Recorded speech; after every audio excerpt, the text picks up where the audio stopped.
Hello everyone, my name is Harshit Ahuja and here I am explaining the biology chapter first life processes। तो life processes मतलब जितनी भी process जो हमारी life को run करवाने के लिए असेंशियल होती है हमारे बर्थ से लेकर हमारी डेथ तक के वो उन सब प्रोसेसेस को हमारी लाइफ प्रोसेस कहते हैं। लाइफ प्रोसेसेस में डिफरेंट प्रोसेस 4 टाइप की प्रोसेस आती है, न्यूट्रिशन और रेस्पिरेशन, एक्सक्रीशन और ट्रांसपोर्टेशन। तो मैं स्टार्ट करने वाला हूँ ट्रांसपोर्टेशन। सो ट्रांसपोर्टेशन मतलब कि the transportation of the different metabolic और catabolic substances in the bodies, मतलब कि जितनी भी चीज़ें कंज्यूम करते हैं, चाहे वो ऑक्सीजन हो जाए, न्यूट्रिशन हो जाए, उन सबका एनर्जी हो जाए, उनका पूरा बॉडी में ट्रांसपोर्ट होना। ये ट्रांसपोर्टेशन ज़रूरी इसलिए क्योंकि जो डिफरेंट मतलब कि जैसे एक्सचेंज ऑफ गैसेस लंग्स में होती है, न्यूट्रिशन हमारे मतलब न्यूट्रिशन से जो एनर्जी मिलती है वो इंस्टेंटाइन में मिलती है, तो उनको पूरी बॉडी में सर्कुलेट करने के लिए ट्रांसपोर्टेशन जरूरी है। तो सबसे पहले देखते हैं ट्रांसपोर्टेशन इन ह्यूमन बींग्स। तो जो ह्यूमन बींग में ट्रांसपोर्टेशन रहता है वो ब्लड के थ्रू रहता है। मतलब जितनी भी चीज़ें डिफरेंट डिफरेंट जगह से जो भी सब्सटेंस प्रोड्यूस होते हैं उन सबका जो ट्रांसपोर्टेशन होता है वो ब्लड के थ्रू रहता है। और जो ब्लड है उनको उसको पूरी बॉडी में सर्कुलेट करने के लिए एक ऑर्गन रहता है हार्ट, उसके थ्रू जो ब्लड है वो पूरी बॉडी में सर्कुलेट रहता है। तो देखते हैं हार्ट में कैसे, मतलब हार्ट का काम।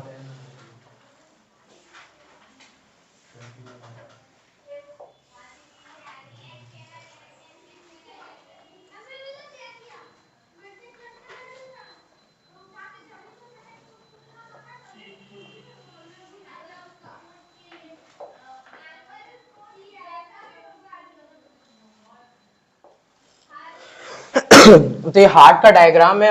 हार्ट पे यहाँ पे एक मतलब यहाँ पे पाइप मतलब बहुत सारी डिफरेंट वीन्स और आर्टरीज रहती है जिनका डिफरेंट जानवर का हार्ट है सर, ह्यूमन का हार्ट है। तो हार्ट का जो काम रहता है वो डीऑक्सीजनेटेड ब्लड और ऑक्सीजनेटेड ब्लड को कैरी करना। डीऑक्सीजनेटेड ब्लड मतलब कि ब्लड जिसमें ऑक्सीजन प्रेजेंट नहीं रहता और ऑक्सी हीमोग्लोबिन प्रेजेंट नहीं रहता है, और ऑक्सीजनेटेड ब्लड जिसमें ऑक्सीजन की प्रेजेंस रहती है और ऑक्सी हीमोग्लोबिन का मतलब ऑक्सी हीमोग्लोबिन प्रेजेंट रहता है। तो ये जो आर्टरीज है, ये आर्टरीज है जो कि हार्ट तक पहुंचती है, इनका नाम है वेना कावा। सो जो वेना कावा है उनका काम है डीऑक्सीजनेटेड ब्लड को पूरी बॉडी से हार्ट तक लाना। जो वेना कावा भी 2 पार्ट की रहती है जिनमें आता है सुपीरियर वेना कावा और इंफीरियर वेना कावा। जो इंफीरियर वेना कावा रहता है वो लोअर पार्ट ऑफ बॉडी से डीऑक्सीजनेटेड ब्लड हार्ट तक पहुंचाता है, और जो सुपीरियर वेना कावा रहता है वो ऑक्सीजनेटेड ब्लड को हार्ट तक कैरी करके लाता है।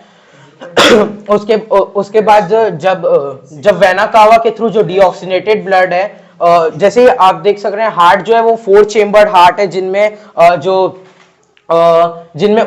ऊपर वाले चेम्बर्स को एट्रियम कहते हैं और जो नीचे वाले चेम्बर्स हैं उनको वेंट्रिकल्स कहते हैं।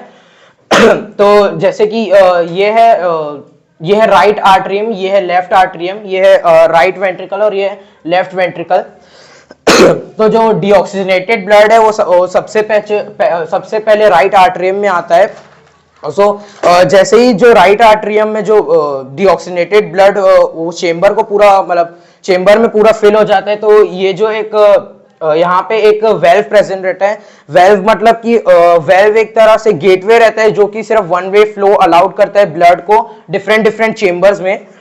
तो टोटल हार्ट में 4 चेंबर्स रहते हैं जिनमें से जो डीऑक्सीजनेटेड ब्लड है वो सबसे पहले राइट आर्ट्रियम से राइट वेंट्रिकल्स में जाता है। उसके बाद जो पल्मोनरी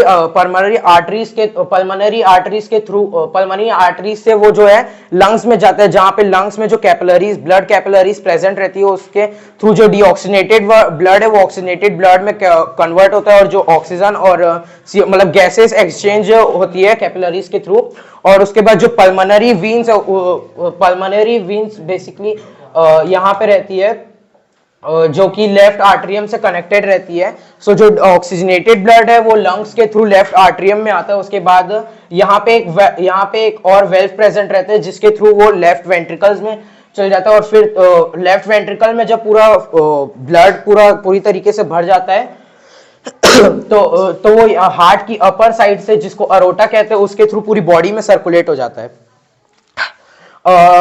जो ब्लड का ट्रांसपोर्ट रहता है वो पूरी बॉडी में वो हार्ट के थ्रू रहता है।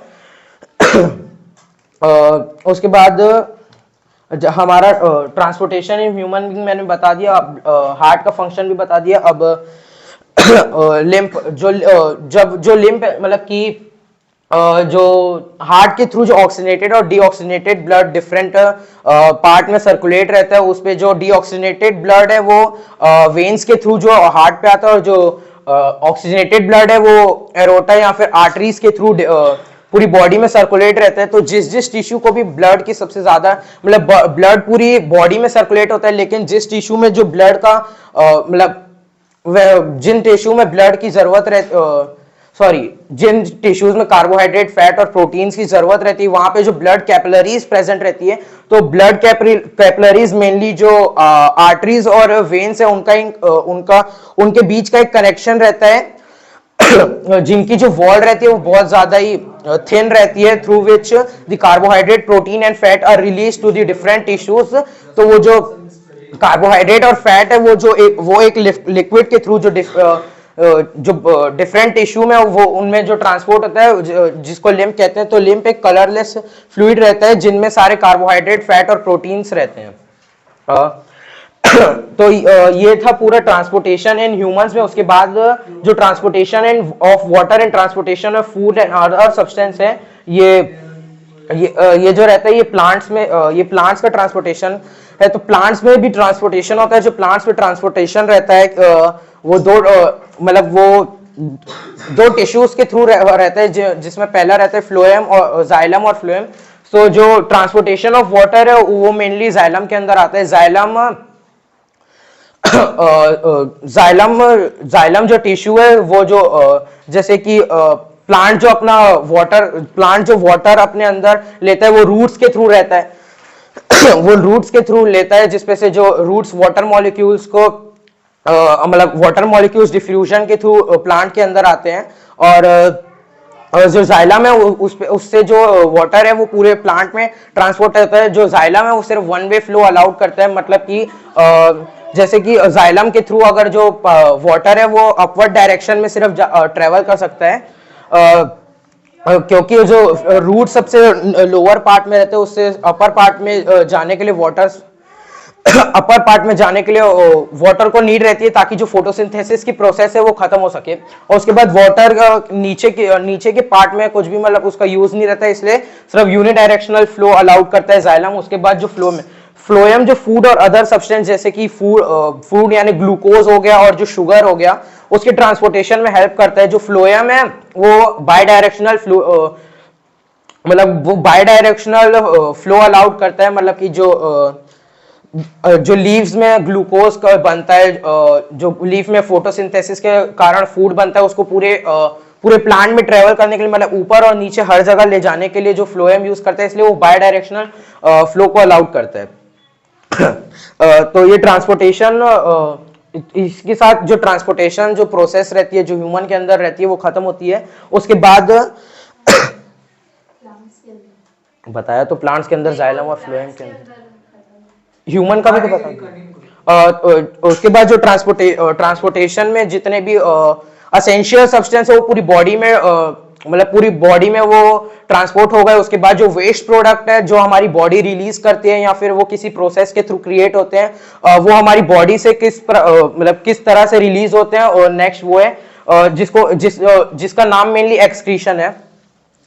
तो सबसे पहले देखते हैं एक्सक्रीशन इन ह्यूमन बी। तो जो एक्सक्रीशन है मतलब कि जो वेस्ट, सबसे पहले इंजेशन जो रहता है वो न्यूट्रिशन का एक पार्ट रहता है, लेकिन इंजेशन और एक्सक्रीशन डिफरेंस होता है कि जो इंजेशन रहता है उसमें जो मेटाबॉलिक वेस्ट यानी कि जो भी चीज फूड जो आपके पेट में पूरा डाइजेस्ट होके जो रिलीज होता है वो इंजेशन में आता है। लेकिन जो एसिमिलेशन रहता है, एसिमिलेशन मतलब कि जो नाइट्रोजनस वेस्ट जो कि आपकी बॉडी के थ्रू मतलब जो आपकी बॉडी रिलीज करती है वो एक्सक्रीशन में निकलता है।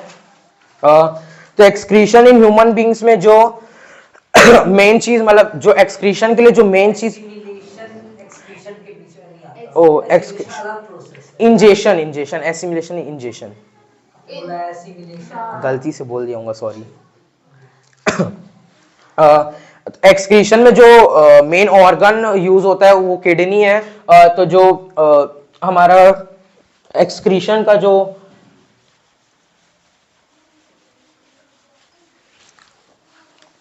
सो एक्सक्रीशन के लिए जो हमारी किडनी सबसे ज्यादा यूजफुल रहती है, तो बेसिकली किडनी एक बीन लाइक ऑर्गन रहती है। किडनी एक बीन लाइक ऑर्गन रहती है जिससे जो दो यूरेथ्रा जो है वो यूरिनरी ब्लैडर के थ्रू कनेक्ट रहती है, और उसके बाद जो यूट्रस है उसके थ्रू जो है हमारा नाइट्रोजनस वेस्ट जो यूरिन रहता है वो बेसिकली पास हो जाता है। तो मेनली किडनी का काम रहता है जो हमारे ब्लड में नाइट्रोजनस वेस्ट रहता है उसको फिल्टर करना, मतलब ब्लड से वो वेस्ट को निकालना, उसके बाद उसका एक्सक्रीट। तो किडनी बेसिकली फिल्ट्रेशन का काम करती है, और उसके बाद जो यूरिन रहता है जो ब्लड से अलग हो जाता है वो किडनी जो यूरेथ्रा के थ्रू पास कर देती है, जो थोड़े समय के लिए ब्लैडर में यू आर सेइंग रॉन्ग। वो जो पाइप्स होती है वो होती है हमारी यूरेटर, और जो नीचे वाला नीचे सबसे लोअर मोस्ट पार्ट होता है वो होता है यूरेथ्रा। Sorry. यूरेटस यहाँ नहीं होता, यूरेटस फीमेल्स में होता है। क्या यूरेटस फीमेल में होता है। सॉरी, ये होता है यूरेट्रा और ये होता है ये होता है यूरेटर और ये होता है यूरेथ्रा। तो जो यूरिन कलेक्ट रहती है, मतलब यूरिन जो यहाँ पे निकलती है ब्लड्स के थ्रू, वो यूरेट्रा, किडनी के थ्रू नहीं ये इसका नाम भूल जा रहा हूँ, यूरेटर लिख दे रहा हूँ मैं। हाँ, यूरेटर से जो ब्लैडर में यूरेटर से ब्लैडर में आ जाती है, और ब्लैडर में वो कुछ समय रहने के बाद यूरेथ्रा के थ्रू रिलीज हो जाती है। तो किडनी में एक फिल्ट्रेशन यूनिट पाया जाता है जिसको नेफ्रॉन कहते हैं। तो नेफ्रॉन बेसिकली उसका structure, nephron basically Bowman's capsule consume करता है। बोमेन्स कैप्सूल जहां पे जो ब्लड है उससे जो यूरिन है वो अलग होके उसको मतलब वीन्स के थ्रू वापस चले जाता है, और वेन्स के थ्रू वो वापस चले जाता है, और जो किडनी का स्ट्रक्चर बनाना पड़ेगा। नहीं ओ सॉरी, नेफ्रॉन का नहीं वो नेक्स्ट टॉपिक लिखा है ना, किडनी स्ट्रक्चर। नंबर ऑफ आपको अगर रफली बनाना है बना सकते नहीं, याद नहीं है। हाँ तो कोई दिक्कत नहीं। Number of nephrons are present sir about 100 million. 100 million. Okay continue. Sir बस खत्म। खत्म, अभी एक्सक्रीशन प्लांट हो गया। सर वो नहीं आता है एक्सक्रीशन प्लांट। क्वेश्चंस चलिए। What my one question, first question is, what will happen if platelets were absent in the blood? Sir अगर प्लेटलेट्स एब्सेंट रहेंगे ब्लड में, तो अगर हमको कोई भी इंजरी रहेगी जिसके थ्रू जो ब्लड होएगी, तो ब्लड की क्लॉटिंग नहीं हो पाएगी, जिसके कारण जो बैक्टीरिया और फॉरेन सब्सटेंसेस ऑफ ब्लड के अंदर घुस के हार्म कर सकते हैं बॉडी को। Write the functions of two upper chambers of human heart. Sir क्या? अपर चैम्बर्स के फंक्शंस बताइए। सर जो राइट आर्ट्रियम रहता है वो ऑक्सीजनेटेड ब्लड को कैरी कर डीऑक्सीजनेटेड ब्लड को कैरी करता है। What is the special about blood capillaries? Blood capillaries, sir blood capillaries दो टाइप की होती है, आर्टरीज और वेन। जो आर्टरीज रहती है वो ऑक्सीजनेटेड ब्लड को मतलब पूरी बॉडी में सर्कुलेट करती है, और जो वेन्स रहती है वो डीऑक्सीजनेटेड ब्लड को पूरी बॉडी से हार्ट पे कलेक्ट करती है। I am asking what is special about blood capillaries? Blood capillaries special क्या चीज है? सर वो एक पाथवे रहता है आर्टरीज और वेन्स के बीच का, जिसके थ्रू जो फैट, कार्बोहाइड्रेट, फैट और प्रोटीन रहते हैं वो बॉडी के डिफरेंट टिश्यूज में ट्रांसपोर्ट होते हैं लिम्फ के थ्रू। The capillaries are thin walled या फिर उसको हम वन सेल थिक भी बोलते हैं, and extremely fine tubules which connect arteries to veins. ये इसका स्पेशल है। ठीक है। Why have plants low energy needs? Sir क्योंकि जो प्लांट रहते हैं वो मतलब वो इतना मतलब उनके एनर्जी की नीड कम रहती है, क्योंकि वो सर एक ही जगह पे मतलब वो मूव नहीं करते हैं, और उनको जो एनर्जी की रिक्वायरमेंट रहती है वो सिर्फ उनका जो फोटोसिंथेसिस के टाइम पे रहती है, ताकि वो अपना फूड बना सके। वहीं ह्यूमन में डिफरेंट डिफरेंट सेल्स को मतलब डिफरेंट डिफरेंट ऑर्गन को डिफरेंट काम करना रहता है, इसलिए एनर्जी की नीड ज्यादा रहती है। What are the different types of blood vessels? बताया तो, आर्टरीज और वेन्स। इन सब के बताएं इनके फंक्शंस क्या होते हैं? आर्टरीज का काम रहता है डीऑक्सीजनेटेड ब्लड को, आर्टरीज का काम रहता है ऑक्सीजनेटेड ब्लड को हार्ट से पूरी बॉडी में सर्कुलेट करना, और वेन्स का काम रहता है डीऑक्सीजनेटेड ब्लड को पूरी बॉडी से हार्ट में लाना।